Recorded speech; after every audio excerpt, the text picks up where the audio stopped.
महासती मैना सुंदरी, महासती मैना सुंदरी। महासती मैना सुंदरी। हे भगवान, सच्चा सुख क्या है? हे पुत्री, सच्चा सुख कर्म रहित सुख होता है।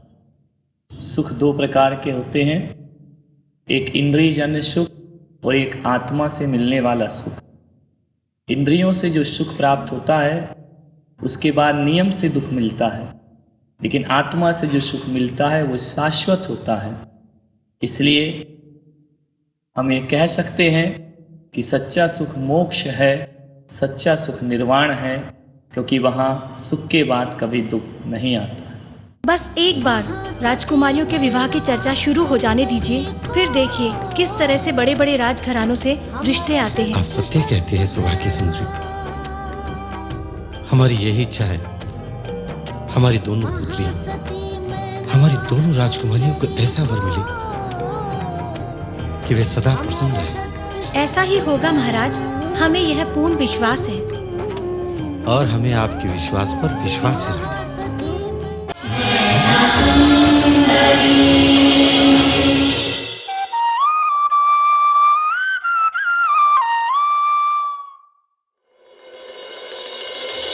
हे प्रभु, आपने मेरे साथ ये क्रूरतापूर्ण खेल क्यों खेला? मुझे ये अभिशप्त जीवन क्यों दिया? अगर राज सुख मेरे जीवन में लिखा ही था तो मुझे निरोगी शरीर दिया होता। इस घृणित रोग से ग्रसित होकर ना मैं खुद सुखी रह सकता हूं और ना मैं मेरी प्रजा को सुख दे सकता हूं प्रभु। और जो शासक अपनी प्रजा को सुख नहीं दे सकता, उसका भली प्रकार से पालन पोषण नहीं कर सकता, उसे इस सिंहासन पर बैठने का कोई अधिकार नहीं है। मेरे जैसे घृणित व्यक्ति को स्वयं पर विराजमान देखकर ये सिंहासन भी लज्जित हो रहा होगा। नहीं देव, इसमें आपका कोई दोष नहीं, कहीं मेरे ही पूर्व जन्म के कर्मों का परिणाम है, जो इस जन्म में मुझे राजकुल में जन्म लेने के बाद भी राजकीय सुख सुविधाओं का उपभोग नहीं कर सकता। इसलिए मुझे यह सिंहासन त्याग देना चाहिए प्रभु, सिंहासन त्याग देना चाहिए। एक बार मेरे मन में आत्महत्या का विचार भी आया, पर यह कायरतापूर्ण कार्य राजकीय मर्यादा और धर्म की परिस्थिति के अनुकूल नहीं होने की वजह से मैं ये भी नहीं कर सकता।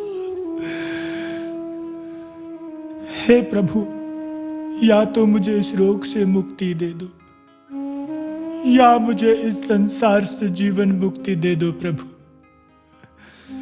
जीवन मुक्ति दे दो।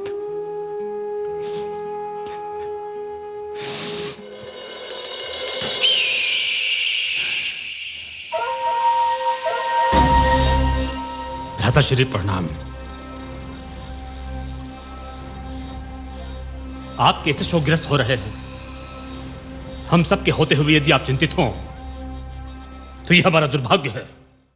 भ्राता वीर दमन, हम रोग से ग्रसित होने की वजह से हमारी प्रजा की भली भांति प्रकार देखभाल नहीं कर पा रहे। भ्राताश्री, आप निश्चिंत रहें, ईश्वर शीघ्र ही आपको स्वस्थ करेगा। और रही बात राजपाट की, तो राजपाट संभालने के लिए मैं हूं ना।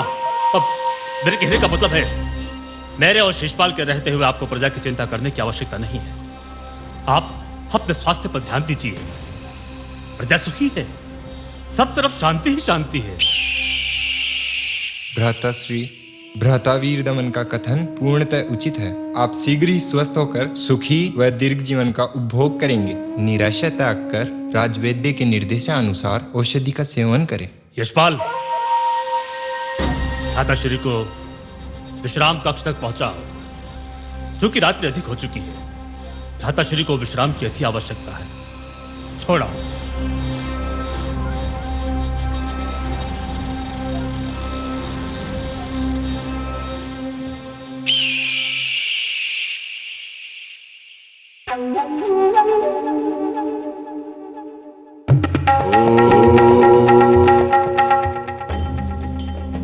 भ्राताश्रीपाल,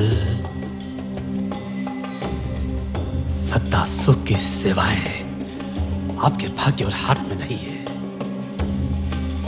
मेरे भाग्य और हाथ में लगी हुई है। राज सत्ता की प्यास अच्छों को विचलित कर देती है। मैं भी इससे अलग नहीं। सत्ता की पिपासा कब से मुझे सिंहासन पर आरूढ़ होने को विवश कर रही है, आरूढ़ होने को विवश कर रही है। अब वो समय आ गया है, अब वो उचित समय स्वयं प्रस्तुत हो गया है।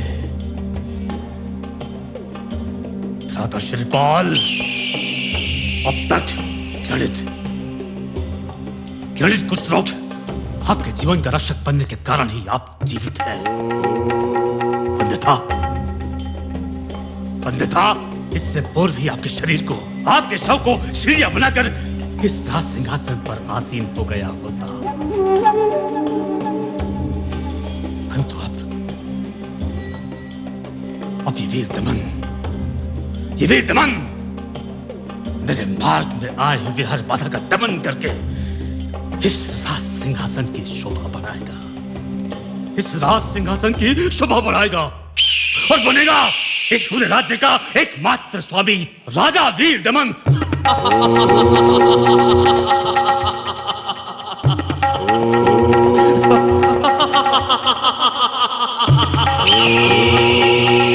आचार्य श्री विद्यावारिधि महान गुरु के शिष्य परम भट्टारक दरबार में पधार रहे हैं।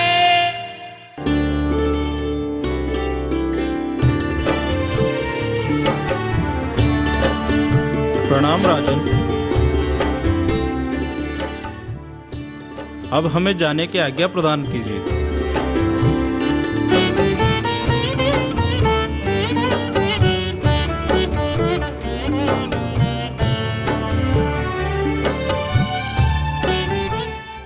गुरुवर ने दोनों राजकुमारियों को आप तक पहुंचाने का जो उत्तरदायित्व हमें सौंपा था वो हमने पूर्ण कर दिया है। अब हम आश्रम जाना चाहते हैं, तो आप हमें वापस जाने की आज्ञा प्रदान करें। आचार्य श्री, हम आपको जाने की आज्ञा कैसे दे सकते हैं? आप तो हमारे पूजनीय हैं। आप तथा गुरुदेव ने हमारी दोनों पुत्रियों को शिक्षा प्रदान कर हम पर बहुत बड़ा उपकार किया है। इसे हम सदैव याद रखेंगे।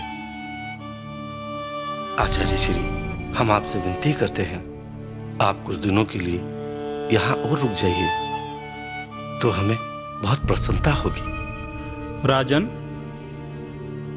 जल तथा योगी दोनों ही एक जगह पर ठहरे हुए अच्छे नहीं लगते, ये दोनों रमते हुए ही अच्छे लगते हैं। और फिर हमें आश्रम के दूसरे कार्य भी संपन्न करने हैं। आचार्य श्री, हमें लगता है महाराज का निवेदन उचित ही है। आप कुछ और यहाँ रुक जाते तो हमें भी आपकी सेवा का सुयोग प्राप्त हो जाता। गुरुवर, माताश्री और पिताश्री के साथ हमारी भी एक प्रबल इच्छा है कि आप हमारे यहाँ कुछ दिन और ठहर जाते तो हमें बहुत अच्छा लगता। आश्रम में गुरुदेव तथा आपके साथ बिताए हुए कालक्षण का स्मरण कर हमारा हृदय अत्यधिक व्याकुल हो रहा है। गुरुवर, पता नहीं फिर कब आपके शुभ दर्शनों का लाभ मिलेगा। गुरुवर, बहन मैना की कथन का हम भी समर्थन करते हैं। यदि आप कुछ दिन और यहाँ रुक जाएंगे तो हमें बहुत प्रसन्नता होगी। पुत्री मैना, भावुक मत बनो। गुरुवर द्वारा प्रदत्त ज्ञान का स्मरण कर अपने मन को नियंत्रण में करो। इस प्रकार से मोह सागर में विलीन होना उचित नहीं है। अब तुम्हें सांसारिक जीवन के कर्तव्यों को पूर्ण करना है। मोह में फंसकर अपने हृदय को निर्बल मत बनाओ। इस भौतिक जगत में मिलन और बिछोह तो होता ही रहता है। हो सकता है कि जीवन के किसी मोड़ पर हम पुनः मिल जाएं। इसलिए अधीर मत बनो, धैर्य धारण करो, अपने भावी जीवन का मार्ग स्वयं चुनो। हमारा आपको यही उपदेश है। गुरुवर, आपने जो मार्गदर्शन किया है, मैं उस पथ पर चलकर सदैव आपकी शिक्षाओं को सम्मान दूंगी। आप अपना आशीर्वाद सदैव बनाए रखिएगा। यही हमारा आपके चरणों में विनम्र निवेदन है। भगवान जिनेंद्र आप सबका कल्याण करें। अच्छा राजन, अब हम प्रस्थान करते हैं।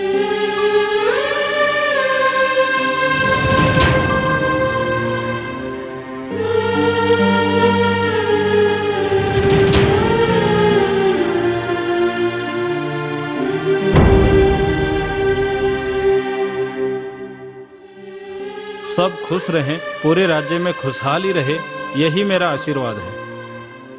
अच्छा राजन, अब हम प्रस्थान करते हैं।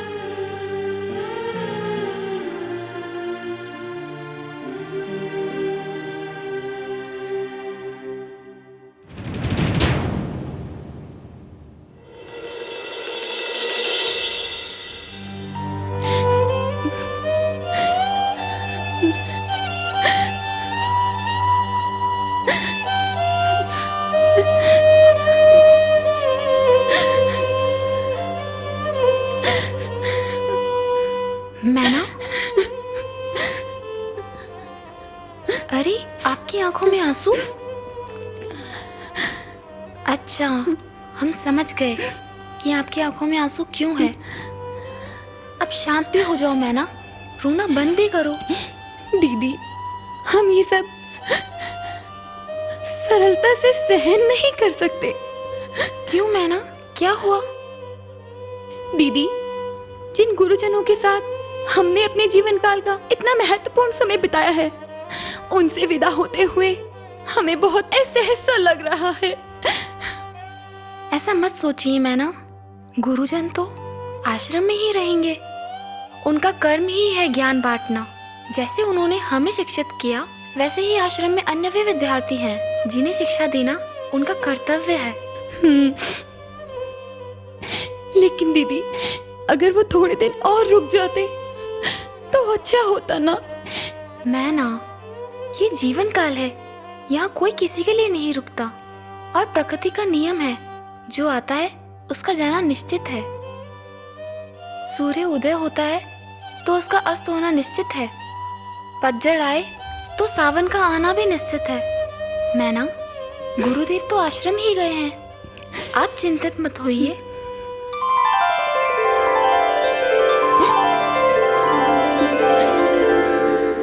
क्या हुआ हमारी राजकुमारी को? आज हमारी राजकुमारी की आंखों में अश्रुधारा क्यों? माँ, मैना गुरुदेव की विदाई को लेकर बहुत चिंतित है। राजकुमारी, अब आप बाल अवस्था से निकलकर किशोर अवस्था में पहुंच चुकी है। अब आपको जीवन की सच्चाई से परिचित होना चाहिए। एक शिक्षक का कर्तव्य है ज्ञान बांटना, और यही उनका धर्म है। और इसी धर्म को निभाने के लिए उनका यहाँ से जाना निश्चित है। आपने सत्य का रानी सुंदरी। राजकुमारी, अब आप किसी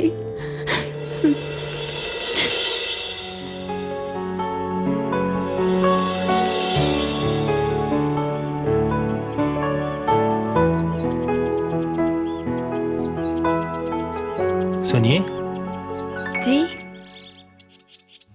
क्षमा कीजिए, मैं एक राहगीर हूँ, राह भटक गया हूँ। क्या बता सकती है मुझे महादेव के मंदिर का रास्ता किधर है?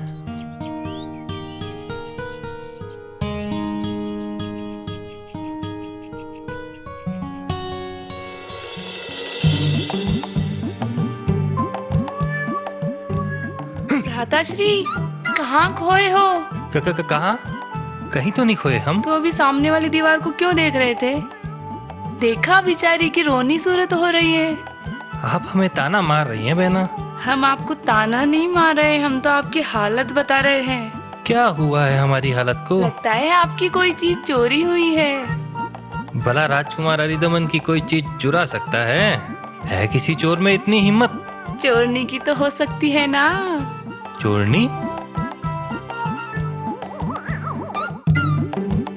भ्राताश्री, भ्राताश्री, भ्राताश्री। हाँ? क्या हुआ? अभी भी यही कहोगे मुझे कुछ नहीं हुआ है?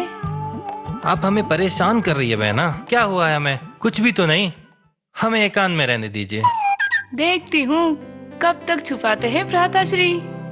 आपकी आंखों की नींद और आपका चैन किस राज्य की राजकुमारी ने छीना है? मगर इतना तो जरूर है कि हमारे राजकुमार को कोई राजकुमारी ही मिली है। अरे सखी, आज अत्यधिक प्रसन्न दिखाई दे रही हैं। आज क्या कोई विशेष समाचार लाई हैं आप हमारे लिए? क्या करे राजकुमारी जी, हम आपके लिए विशेष गुप्तचर जो हो गए हैं। राजकुमारी सुरा के विवाह संबंधित जितनी भी सूचनाएं हैं उन सबको एकत्रित कर आपको सुनाने का दायित्व जो हमने ले रखा है। ये क्या कह रही हो सखी? आज फिर कैसी सूचना लाई हो?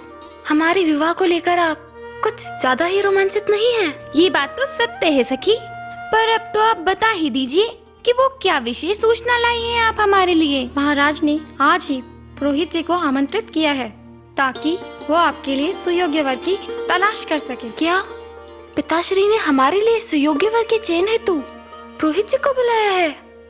अच्छा राजकुमारी जी, अब हमें आज्ञा दीजिए।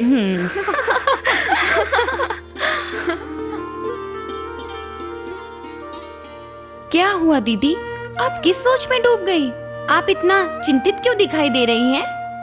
मैं ना, आप तो जानती हैं, हम किसी और से प्रेम करते हैं और उनके अलावा किसी और के बारे में तो हम सपने में भी नहीं सोच सकते। आप कुछ मत कीजिए, केवल अपने मन की बात पिताश्री को बता दीजिए। वो अवश्य ही आपकी बात मान जाएंगे और आपके प्रेम की विजय होगी। आप ठीक कह रही हैं मैना, हमें शीघ्र ही इस संदर्भ में पिताश्री से चर्चा करनी चाहिए, क्योंकि हमारे मन मंदिर में तो बस उन्हीं की मूर्त सजी है। राज्य की सत्ता का वास्तविक संचालक मैं हूँ,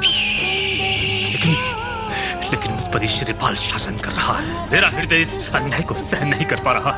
आप सत्य कह रहे हैं महाराज। एक कुष्ठ रोगी जो हम पे शासन करें और हम शीश झुकाकर उसकी आज्ञा का पालन करते रहें, ये हमारे लिए बड़े ही लज्जा का विषय है महाराज।